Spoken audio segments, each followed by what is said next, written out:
자, 이 새벽 제단 가운데 주신 하나님 말씀 함께 보겠습니다. 사사기 8장 1절부터 3절까지입니다. 사사기 8장 1절로 3절입니다.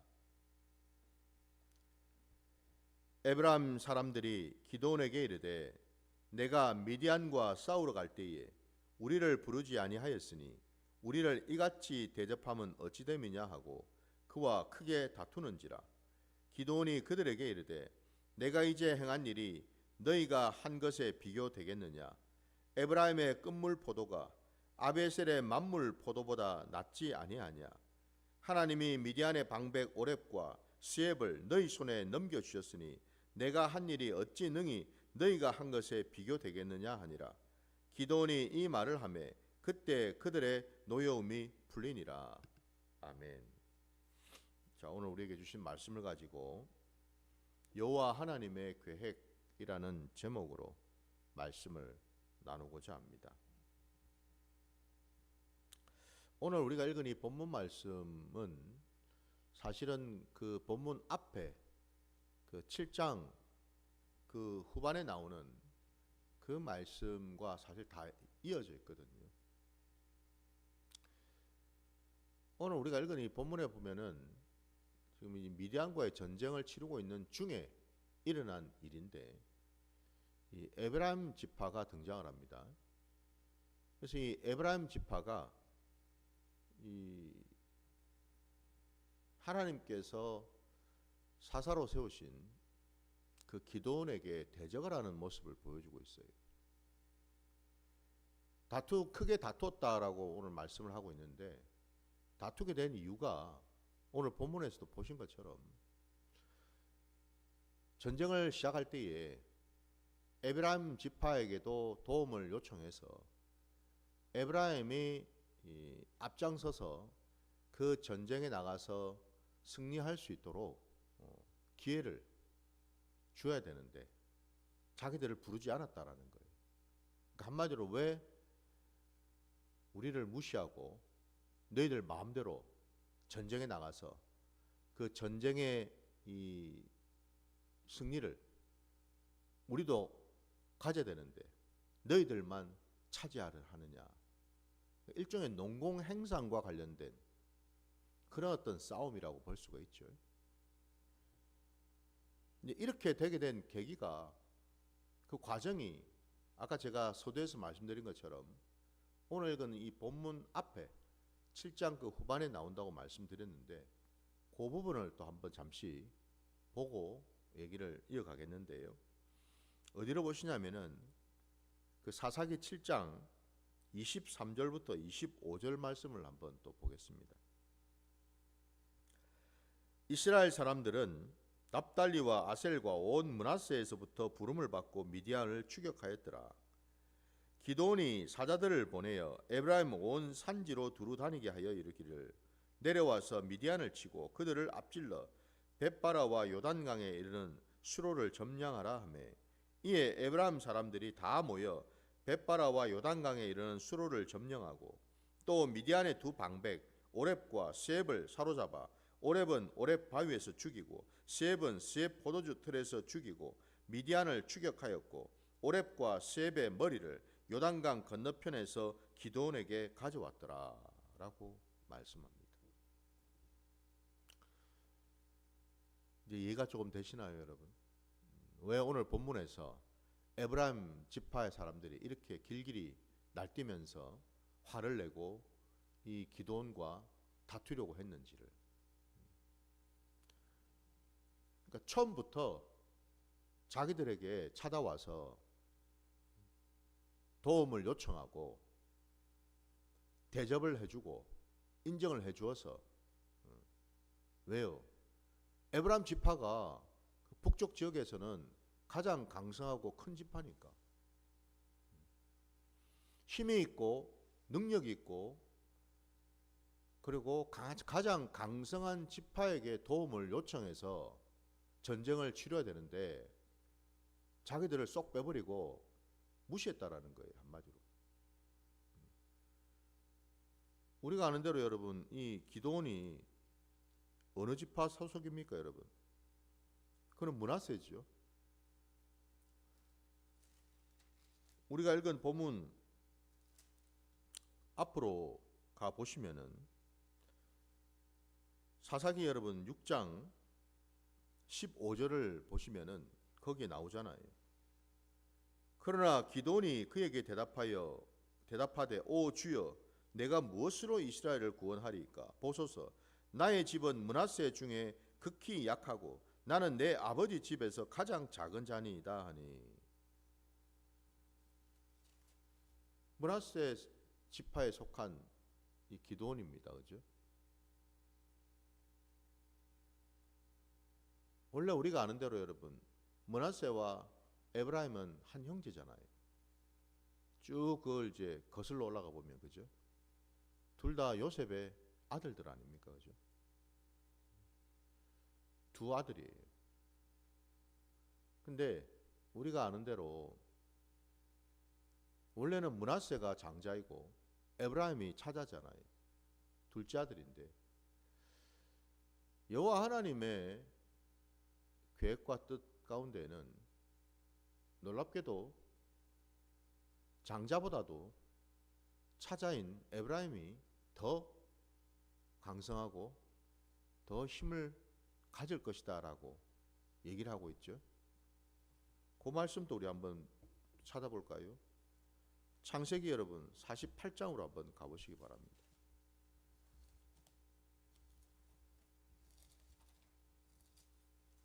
창세기 48장입니다. 48장 12절부터 16절까지 보겠습니다. 48장 12절부터 16절. 요셉이 아버지의 무릎 사이에 두 아들을 물러나게 하고 땅에 엎드려 절하고 오른손으로는 에브라임을 이스라엘의 왼손을 향하게 하고 왼손으로는 므낫세를 이스라엘의 오른손을 향하게 하여 이끌어 그에게 가까이 나아가매 이스라엘이 오른손을 펴서 차남 에브라임의 머리에 얹고 왼손을 펴서 므낫세의 머리에 얹으니 므낫세는 장자라도 팔을 엇바꾸어 얹었더라. 그가 요셉을 위하여 축복하여 이르되 내 조부 아브라함과 아버지 이삭이 섬기던 하나님 나의 출생으로부터 지금까지 나를 기르신 하나님 나를 모든 환난에서 건지신 여호와의 사자께서 이 아이들에게 복을 주시오며 이들로 내 이름과 내 조상 아브라함과 이삭의 이름으로 칭하게 하시오며 이들이 세상에서 번식되게 하시기를 원하나이다 라고 되어 있고요. 계속해서 그 뒤에 17절부터 또 한번 마지막 22절까지 또 한번 볼게요.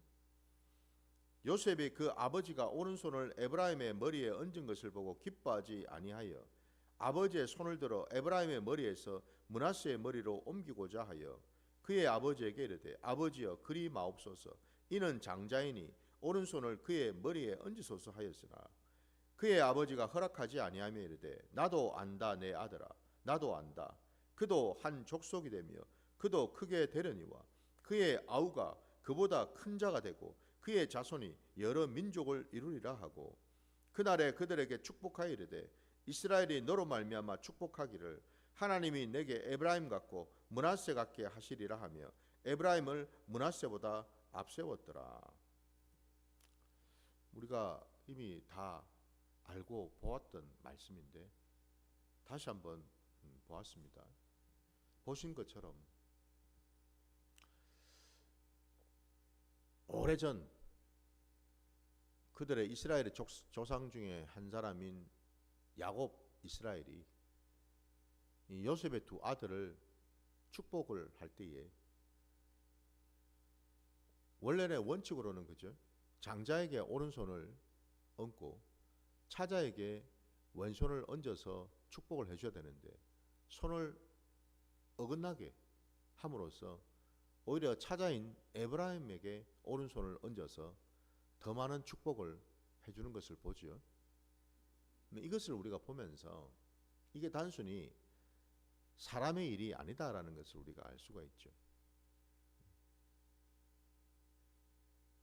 사람의 일이었다면 당연히 혈통적으로 서열상 첫째인 맏아들 므낫세가 우선권이 있고, 그죠? 장자가 원래 받아야 될 복이 다른 형제들에 비해서 2배를 받게 되어 있는 것이 맞는 말씀인데, 근데 하나님은 그리하지 아니셨다라는 거죠.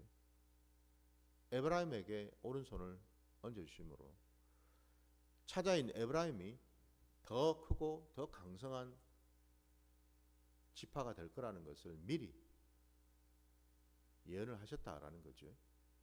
사실 오늘 본문에 그러한 내용들이 깔려 있다라는 겁니다. 그러한 배경이 있다라는 거예요. 에브라임이 그 북쪽 지역에서는 더 강성하고 더 영향력을 행사할 수 있는 그런 지파였다라는 거죠. 근데 바로 그런 전통과 그런 어떤 내력이 있음에도 이 기드온은 자신이 속해 있던 그 므낫세 지파와 인근에 있는 다른 지파들을 먼저 불러서 전쟁을 치렀다라는 거죠. 그 뒤에 이 에브라임 지파에게 전쟁에 참여하라고 사자를 보냈다라는 것 아닙니까, 그죠? 그러니까 왜 처음부터 우리에게 말하지 않았느냐 이거잖아요, 지금. 처음부터 우리에게 얘기했으면 우리가 앞장서가면서 우리가 전쟁에 승리를 이끄는데 나름 혁혁한 어떤 공을 세울 수 있는 기회를 우리한테 주어야 되는데 왜 우리에게 주지 않고 그 공을 너희가 차지하려 했느냐. 이 농공행상이잖아요. 그래서 이쯤 보면은 이쪽에 그죠? 하나님의 그 계획과 뜻이 담겨 있음에도 불구하고 또 한편으로는 지극히 인간적인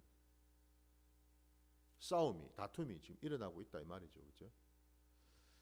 분명히 여러분 여기서 우리가 돌아봐야 될 지점이 있지요. 물론 오늘 본문에 보면은 에브라임이 이렇게 달려들어서 기드온에게 대적을 하고 싸움을 걸어왔을 때에 이 기드온이 어떻게 대처하였습니까? 똑같이 맞받아 친 것이 아니죠. 그죠? 하나님이 나를 불렀지.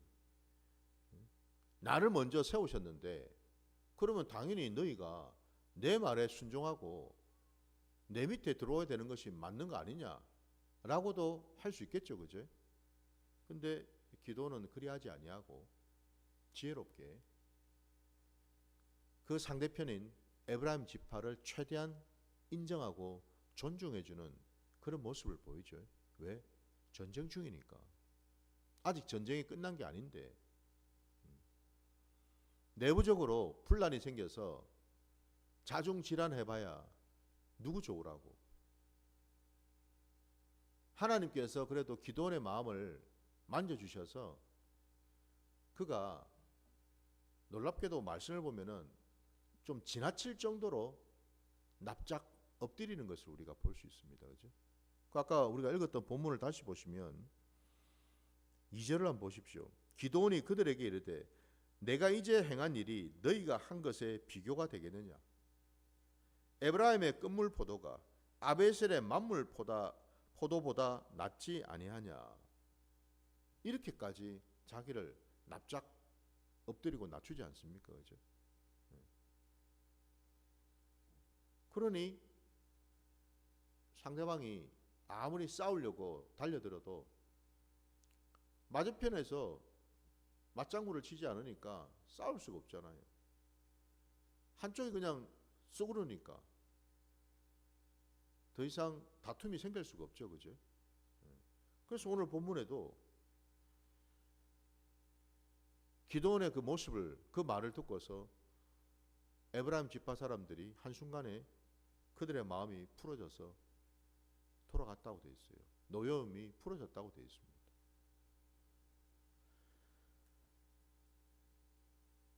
원래 하나님의 계획은, 여호와 하나님의 계획은 에브라임 지파를 므낫세보다도 더 높이시고 더 강한 지파가 되도록 계획하신 것이 맞죠.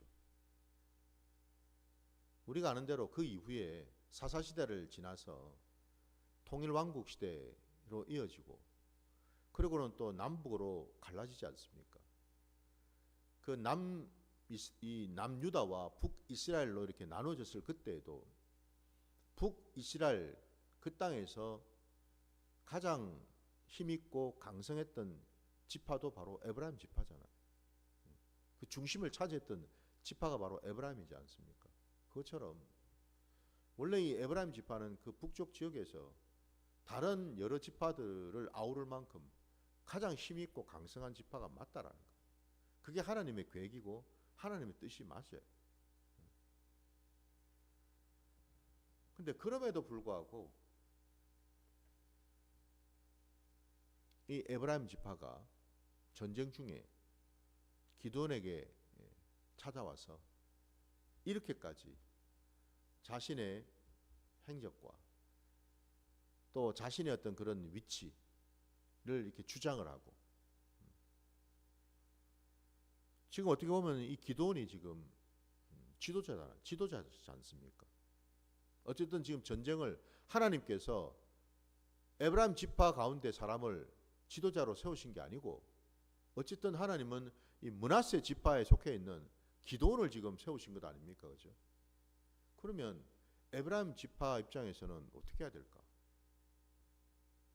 자신들이 힘이 있고, 물론 이전부터 자신들이 하나님으로부터 받은 약속이 있어서 그렇게 강성한 지파가 되긴 했지만, 지금은 하나님의 계획과 뜻은 기드온을 세우신 거잖아요. 에브라임 지파 속한 사람 중에 하나가 아니라, 지도자가 아니라 므낫세 지파에 속해 있는 가장 연약하고 부족한, 하나님은 기드온을 세우지 않았습니까? 그죠? 그러면 이것도 뭐예요?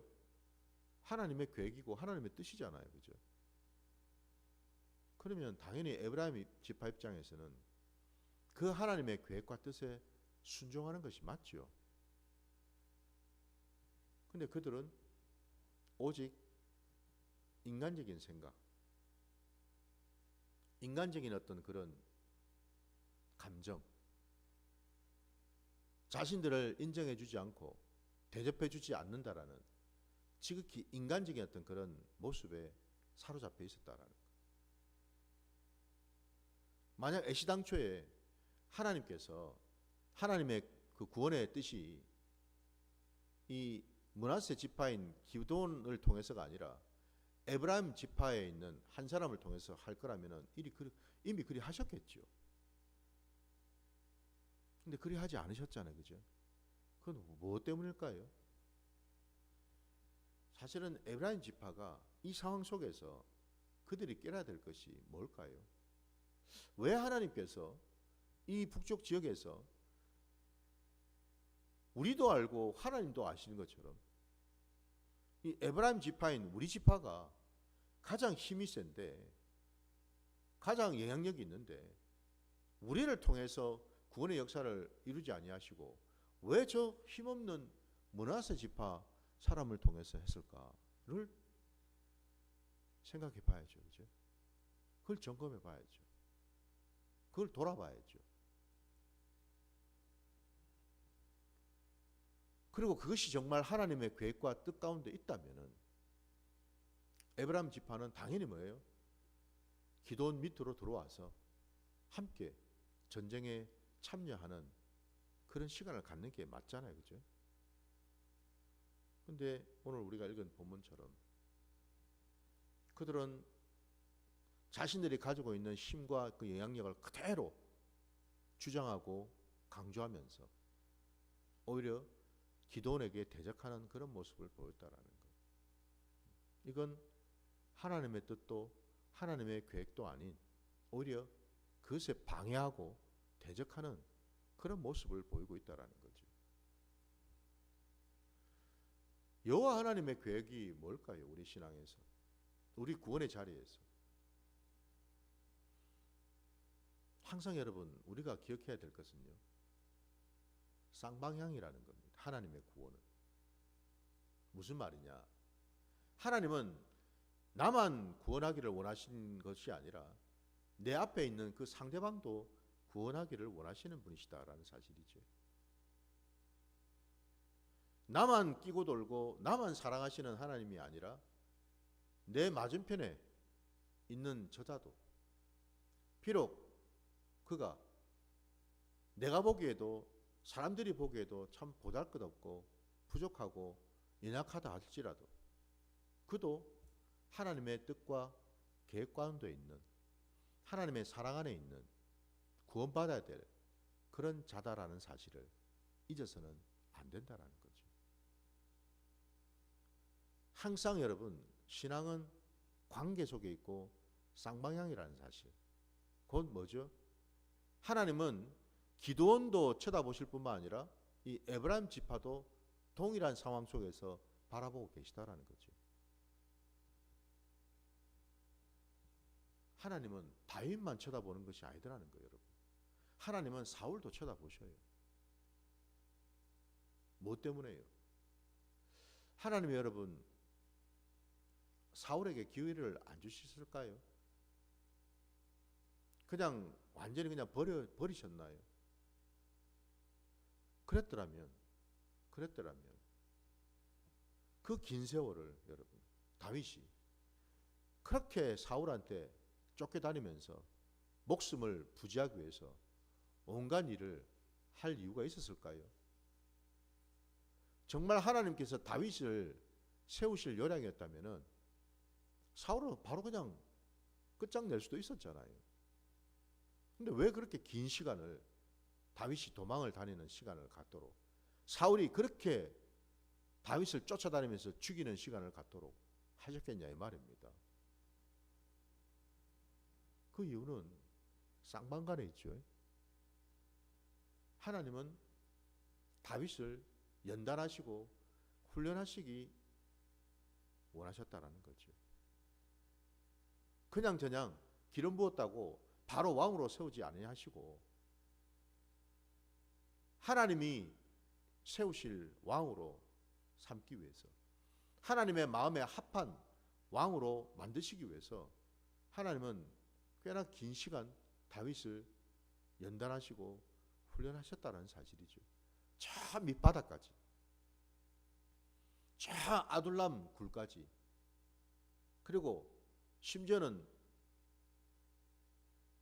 원수의 나라인 이 블레셋 땅까지 들어가서 거기에 자기 몸을 의탁해야 될 정도로까지 하나님은 다윗을 훈련하시고 연단하셨잖아요.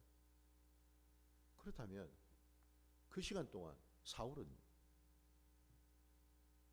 사실은 하나님은 사울에게 그 긴 시간 동안 어쩌면은 기회를 주신 거잖아요. 뭐 할 수 있는 기회예요? 다시 돌이키는 기회, 회개할 수 있는 기회, 하나님의 신앙으로 초심으로 다시 돌아오는 시간을 주시려고 하지 않으셨을까요? 지금 이 시대를 살아가고 있는 저와 여러분도 마찬가지라는 거예요. 누가 여러분 므낫세 지파고 누가 에브라임 지파입니까? 누가 기드온이 되고 누가 여러분 에브라임이 됩니까? 우리는 알 수 없죠. 쌍방간입니다, 여러분. 내가 기드온이 될 수 있고 내 앞에 있는 저 사람이 에브라임이 될 수 있겠죠. 그 반대로 내가 에브라임 지파가 될 수 있고 내 앞에 있는 저 사람이 기드온이 될 수도 있겠죠. 그죠? 항상 우리 신앙은 쌍방향이라는 거예요. 하나님이 왜 내 앞에 저 사람을 세웠을까? 그 사람이 나의 거울이기 때문에 그렇다라는 거죠. 왜 부부가 여러분 부부가 되었을까요? 남편과 아내가 이 세상에 하고 많은 남자 여자가 있는데 왜 하필 저 사람이 내 남편이 되고 내 아내가 되었을까요? 남편이 되고 아내 되었으면 잘 살아야 되는데 행복해야 되는데 왜 늘 그렇게 때로는 다투고 싸우고 토라지고 그렇게 살고 있을까요? 이유는 간단하죠. 하나님은 놀랍게도 나와는 전혀 다른 배경, 전혀 다른 어떤 그런 성향, 성격, 그런 자를 쌍방간에 서로 붙이시더라는 거예요. 이왕 부부라면 그죠? 우리 생각에는 나랑 코드가 잘 맞는 사람, 내 성향과 굉장히 좀 닮아 있고 비슷한 사람, 그러면 그 찰떡궁합처럼 죽이 잘 맞을 것 같은데, 마음이 하나가 돼가지고 모든 일을 술술술 잘 할 수 있을 것 같은데, 왜 어떻게 보면 정반대의 사람을 붙이셨냐 이 말이죠. 이게 여러분 하나님의 실수인가요? 아니면은 내 마음대로 내 뜻대로 그냥 결정하다 보니까 결국 함정에 내가 빠진 겁니까? 올무에 걸린 건가요? 그게 아니라는 거죠. 하나님의 계획 가운데 있는 거죠. 하나님은 나랑 정반대 성향을 가진 사람을 남편으로 아내로 붙여주셔서 바로 그 사람이 나의 거울이 되도록 하셨다라는 것. 그 사람의 모습을 보면서 내 모습을 보게 하신 거죠. 아, 내 속에 저 사람의 모습이 있었구나. 짜증내고 화내고 조급해하고 교만을 부리고 사랑이 없고 이런 연약함들, 모습들 있잖아요. 그게 사실은 뭐예요? 내 속에 있는 모습이더라는 거죠. 내 속에 있는 모습. 그래서 상대방이 거울이 이유가 바로 그것 때문이죠. 나를 보는 거다 이 말이죠. 돕는 배필이라는 것이 여러분, 서로 성향이 비슷해가지고 서로 죽이 짝짝 맞아가지고 그냥 눈빛만 봐도 막 서로 보고 알아듣고 행하는 그런 게 아니고 여러분, 돕는 배필이라는 의미는 나의 거울이라는 뜻이죠. 나의 거울이라는 것. 나의 거울이라는 것을 알고 뭐예요?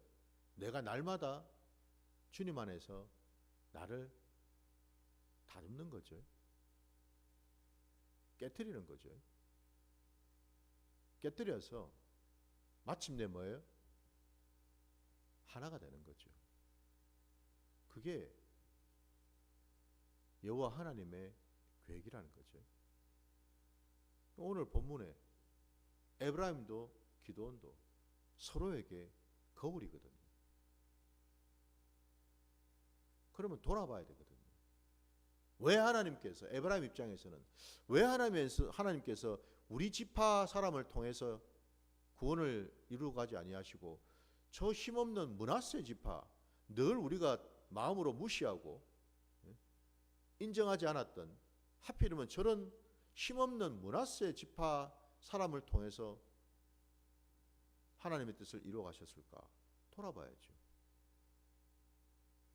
반면에 기드온 입장에서는 왜 나 같은 자를 하나님이 세우셨을까?